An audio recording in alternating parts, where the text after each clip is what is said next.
Guys look at this vascularity. So இந்த நரம்பெல்லாம் கொஞ்சம் வெளியே வந்திருக்கு, பார்க்குறதுக்கு நல்லா இருக்குது. அதை அப்படியே கேப்சர் பண்ணலாம் அப்படின்னு இந்த வீடியோவை எடுத்துக்கிட்டு இருக்கேன். ஸோ டைட்டாக பிடிச்சா கொஞ்சம் வெளியே வந்திருந்தது. ஸோ இது நல்லா இருக்குது. ரொம்ப நாள் ஆகிட்டு பிறகு இந்த மாதிரி ஒரு எக்ஸ்பீரியன்ஸ். அதை முடிச்சுட்டு அப்படியே நம்ம ரெகுலராக சாப்பிட்ற எல்லா மீல்ஸையும் அடித்து சாப்பிட்டுக்கிட்டு அப்புறமா என்னோடய ஃப்ரெண்டு ஒரு கொஷன் கேட்டான். ஸோ ப்ரோட்டீன் சப்ளிமெண்ட் நான் கண்டிப்பாக எடுக்கணுமா? ஸோ ப்ரோட்டீன் எல்லாம் எடுக்காமல் எல்லாம் வந்துட்டு நம்ம டீசெண்டான பாடியை பில்ட் பண்ண முடியாதா அப்படின்னு கேட்டதுக்கு ஸோ நான் சொன்னேன், so protein supplement is a supplement.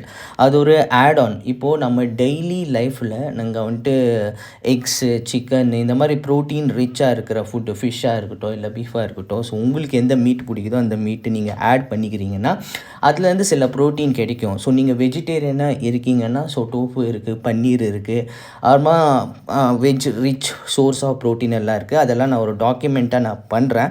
So அது உங்கள் கூடவும் ஷேர் பண்ணுறேன். ஓகே, ஸோ அந்த மாதிரி ப்ரோட்டீனை நீங்கள் ஃபுட்டிலே எடுத்துட்டா ஸோ உங்களுக்கு ப்ரோட்டீன் தேவையில்லை. ஆனால் அவ்வளோ ஃபுட்டு நம்மளால் எடுக்க முடியாது. இப்போ நீங்களே பார்த்தீங்கன்னா நான் வந்துட்டு சிக்கன் சாப்பிட்றேன், எக்கு சாப்பிட்றேன், அது கூட ப்ரோட்டீனும் எடுக்கிறேன். ஸோ அது ஒரு நெசசிட்டி ஆகிடுச்சு. ஸோ ப்ரோட்டீனை ஃபுல்ஃபில் பண்ணுறதுக்காக. ஸோ ஹோப் உங்களுக்கு ஒரு ஐடியா வந்திருக்கும் அப்படின்னு நினைக்கிறேன்.